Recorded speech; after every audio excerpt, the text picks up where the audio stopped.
현생 동물군 가운데 마지막 공룡과 가장 밀접하게 연관되어 있는 동물군은 역시 새, 즉 아베, 버드로 보는 것이 가장 가깝다. 과학자들은 백악기 말 대멸종 이후 소형 수각류 공룡 중 일부가 새로 진화해서 살아남았다고도 보고 있다. 흔히 파충류로 알고 있는 특성보다 현재 조류의 각종 특성들 중 대체로 골격과 폐의 기능에 더 가까운 것이다. 공룡이 멸종했다고 말하는 것은 실상 비조류 계열의 공룡이 멸종했다는 뜻에 더 가까운 것. CNN에 따르면 지난 22일 고 생물학자들은 몽골 웅노구프 지역 서부 고유트에서 작은 새를 닮은 공룡의 전신 화석 골격을 발견했다고 플라즈원이 게재했다. 미국 노스캐롤라이나 대학, 일본 홋카이도 대학 그리고 몽골의 현지 과학자들로 구성된 국제고생물학자 팀은 7,100만 년 전 백악기 지층에서 조류와 연관이 깊은 소형 수각류 공룡인 마니랍토란과에 속하는 신종 공룡 화석을 발견한 것이다. 지난해 중국 장시성 간저우에서 비슷한 지층에서 발견된 공룡알 또한 마니랍토란과에 속하는 것으로 추정되어져 공룡의 전개에 대한 가설에 좀 더 힘을 싣고 있다. 이번에 발견된 화석의 골격 위치는 머리가 다리 위에 놓여 날개에 묻히고 꼬리가 몸을 감싸고 있는 모습으로 흡사 잠자는 새처럼 보인다. 영락 없는 오늘날의 새의 특징이다. 일부 소형 공룡들은 현재의 날지 못하는 새와 생태적 지위나 생활 방식이 비슷했을 것으로도 보고 있으나 비행이 능력이 있는 것과 비행 능력이 없는 것은 공룡의 전개에 있어 또한 한 중요한 대목인 만큼 현재 동물계의 하위 분류 특징과 대조하여 여전히 많은 부분이 베일에 가려져 있는 셈이다. 지난해 중국에서 발견된 마니랍토란 오비랍토로사우루스 계열과 대조하자면 이번에 발견된 마니랍토란 알바레즈사우루스 계열은 대체로 비행이 가능했던 종류로 추정하고 있다.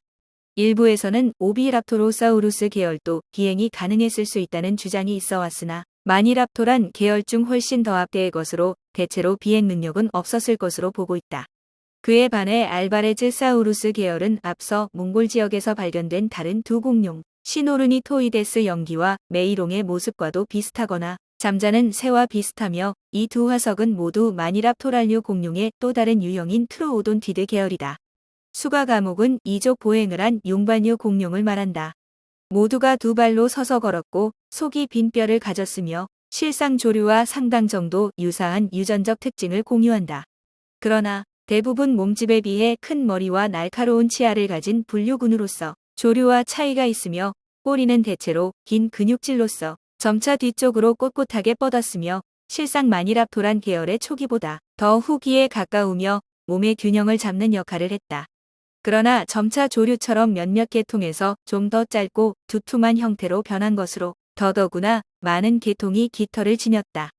이번에 발견된 녀석에게는 전레어 신화 속의 용의 이름 야쿨루스 및 고대 그리스어로 발톱이라는 뜻을 가진 오니쿠스의 합성으로 야쿨리니쿠스 야루이로 이름 붙여졌다.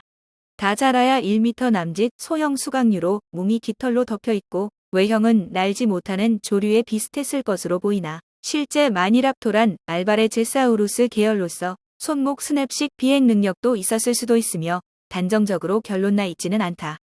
현재 닭도 오리도 모두 날 수는 없지만 그들은 조류이며 녀석은 공룡이다. 날 수 없었어도 이상할 것은 없다. 사실상 비행 능력이 있는 공룡들이 더 신기한 것이다. 그들이 오늘날의 조류들의 직계 조상이었는지는 시조세라는 더 앞선대 쥐라기 시대의 예를 대조해 보는 수밖에는 없을 것이다. 시조세는 파충류와 조류의 두 특징 모두를 이미 가졌던 종류로 보인다. 현재 조류는 용발류의 골격을 가졌다.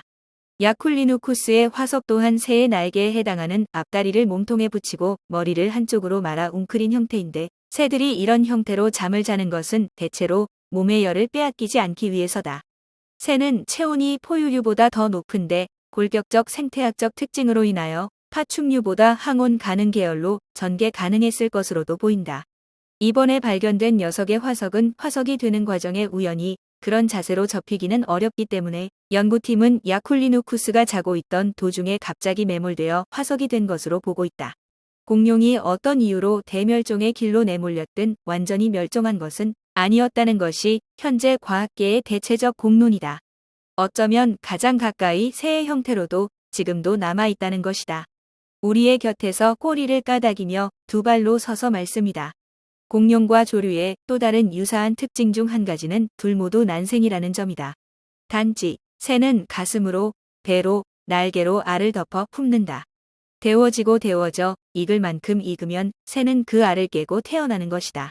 따뜻한 피를 가진 포유류가 그 뱃속의 빈 곳에서 나날이 발생한 태아를 품고 자랄 만큼 다 자라면 세상 바깥으로 내어놓듯 이번에 발견된 야쿨리니쿠스 야루이 종족들은 어쩌면 새와도 같이 새끼가 될 녀석들의 알을 품고 품어서 살아남게 했던 녀석들은 아니었을까?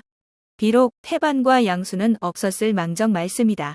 참고로 지난달 러시아와 몽골 고고학자들의 합동팀이 몽골 알타이 산맥에서 약 12,000년 1만 년 전 암각화를 발견한 사실을 빠뜨리지 않고 첨부 추가해둡니다.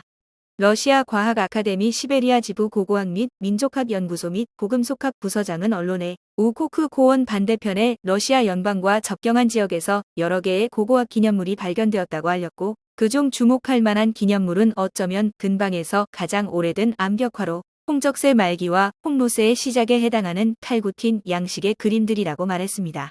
20개 이상의 놀라운 구성으로 말 이미지 외 황소, 사슴, 뱀이 있으며 이는 개별 이미지가 아니라 그곳에 살았던 사람들의 행동을 더 명확히 보여주는 전체적 복합한 구성으로 이곳을 몽골 알타이 지역으로 명명한다는 것입니다.